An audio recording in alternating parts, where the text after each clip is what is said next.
Audio log number 1, July 9th, 2013.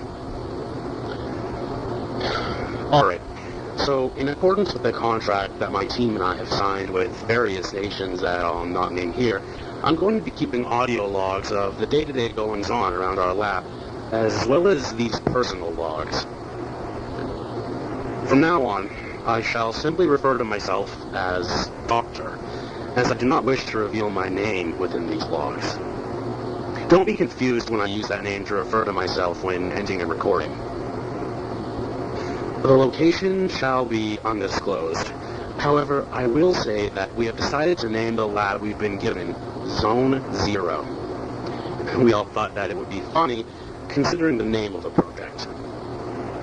The higher-ups, basically our employers, named this Project 0. In accordance with our task, I suppose. We're to infect a patient 0 with a virus that will kill the selected person within 1 hour. We've been given equipment, funding, and test subjects. All I can say for today is this.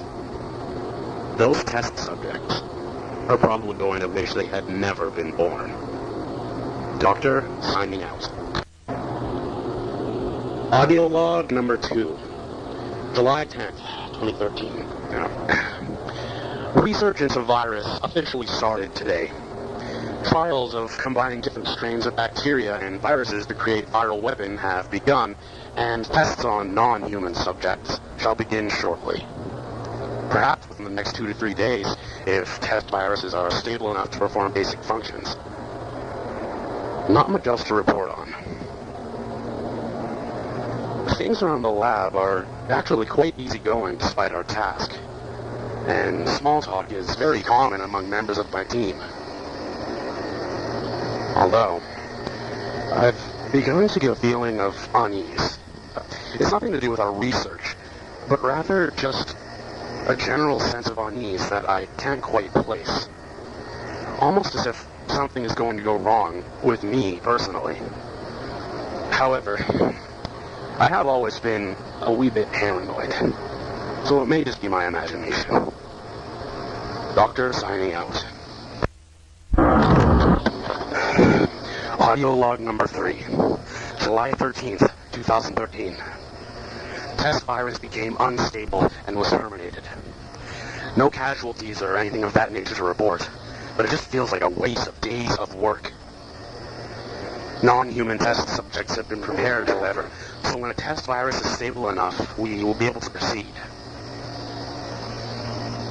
Mood hasn't worsened, however, as most see it as the first mistake in a long road that we have ahead of us. I suppose they're correct. I just have to try not to worry about the small things. Anyway, I have to get back to work now. I must make this project a success. Doctor signing out. Audio log number 4, August 3rd, 2013. Test virus has been successfully synthesized and stabilized.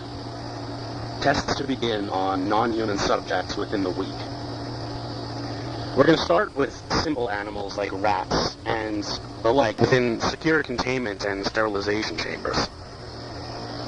The tests have been planned out to consist of administration of the virus and then observation of effects on the subject. It's predicted that this first test virus will not be perfect and shall not meet the criteria that the project demands. However, it will be a good start to gauge just how far along we've come since starting. The mood around our little home has been improving as work is being done and results are being produced. The lab is normally kept in pristine condition, and entertainment is not a problem. All in all, things are going well, and if this upward trend continues, we may just see this project finish within the next 6 months to a year. Doctor signing out.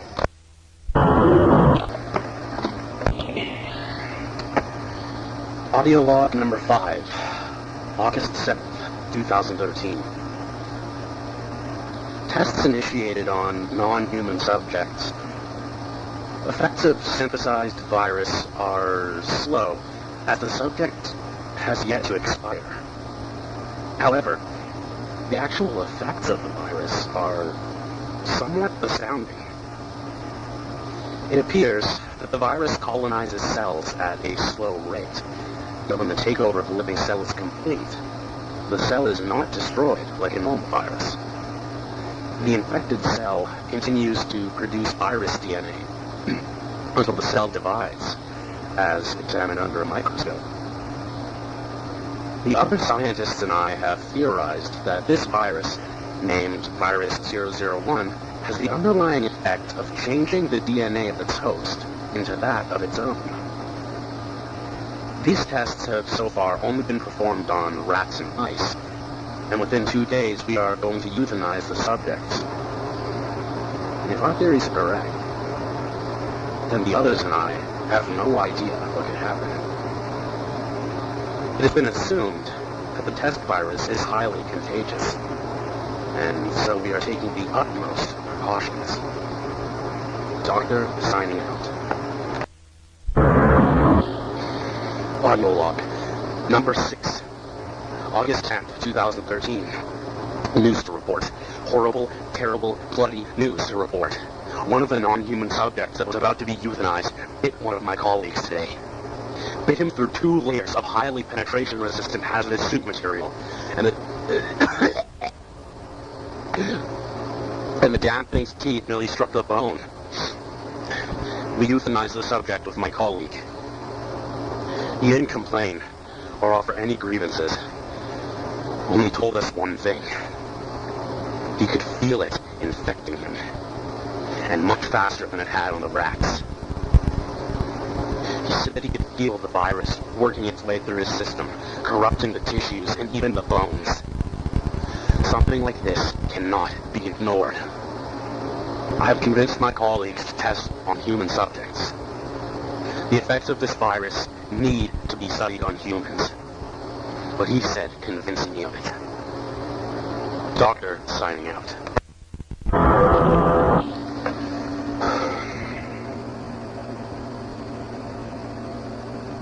Audio log number 7, August 12th, 2013. 7 human test subjects now infected with virus 001. All subjects report feeling sickly and tired. Most show symptoms similar to that of the common wintertime flu: coughing, sneezing, congestion of the chest, tiredness, nausea, etc. 2 show signs of skin discoloration and rapid weight loss. It seems that this virus is not as instant as we wanted, but it is very potent and deadly to the human body. This is because the immune system of our bodies has no idea how to fight this disease. I actually worry about this a little. If we find a way to decrease the incubation time of the virus to mere minutes, and this gets out into the outside world, even in the state it's in right now, it would devastate the human population. And I really do not want to be one of the people blamed for the creation of the thing that killed the human race. That's a good way to get yourself hunted down and tortured to death. So, I'm going to recommend to my employers that we terminate the virus, not only for mine and my colleagues' sakes, but for the human race's well-being as a whole. I don't expect them to approve, but this data cannot be ignored. Doctor signing out. Audio log number 8, August 14th, 2013. My request to terminate the test virus, euthanize the subject, and destroy all research was denied. Of course it was. They're completely obsessed with the research and the results, and as far as I'm concerned, this isn't worth it anymore. The subjects that were infected with virus 001 are now showing signs of organ failure and are close to death's precipice. I do not want to know what may happen to these poor people next, but I can't euthanize them without authorization or without an emergency situation.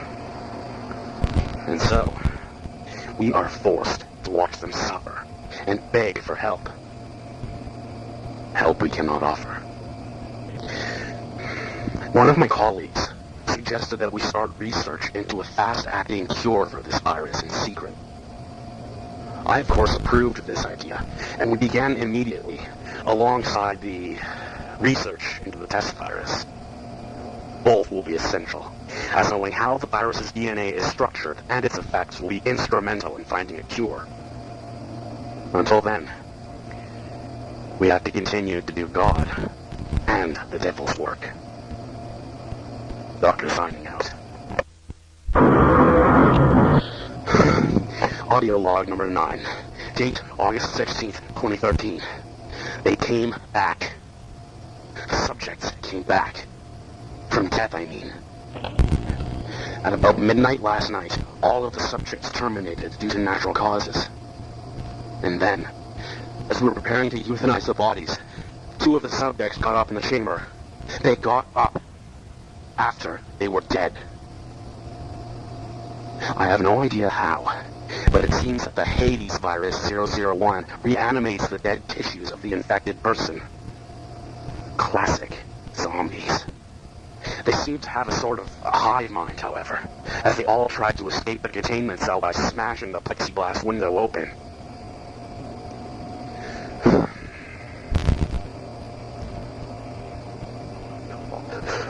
My colleagues did not euthanize the subjects with the containment cell's internal flamethrowers. We didn't enter the cell until around 4 a.m., however, fearful of anything happening. But they were really dead this time.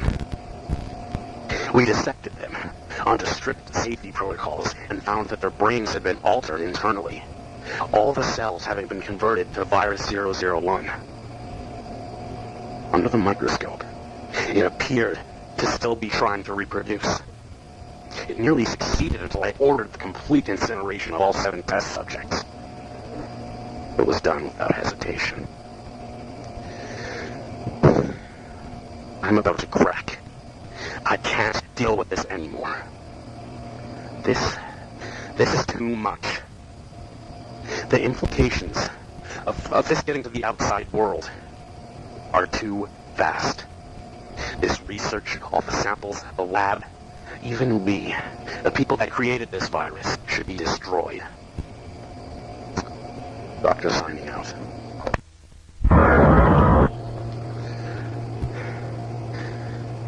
Audio log number 10, August 17th, 2013. To hell with the governments. They simply do not understand how dangerous this virus is.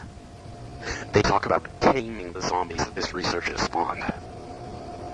I try to convince them otherwise, but they all just tell me to work at the task I've been paid for and to keep my mouth shut. Well, I'll show them. I'll show them their error. Doctor signing out. Audio log number 11. September 5th, 2013. After nearly a month of research, I've completed it. A strain of virus 001 that is able to be made into a gas and spread throughout the air. This is it. This will be the way that I show them their errors. I've already killed the rest of my colleagues. Simple injections of virus 001. I've also vastly decreased the incubation time to about 10 minutes at the most. The virus takes an hour to completely take over and kill the subject, then reanimates afterwards. Truly, a weapon of mass chaos and destruction. And I bet that's what they wanted from the start. I can feel the virus eating away at my brain, telling me to do it. And so, I'm going to release this airborne strain of virus 001. And then the world shall see their errors. The world shall see the beauty of my work. For I have become patient 0. Doctor signing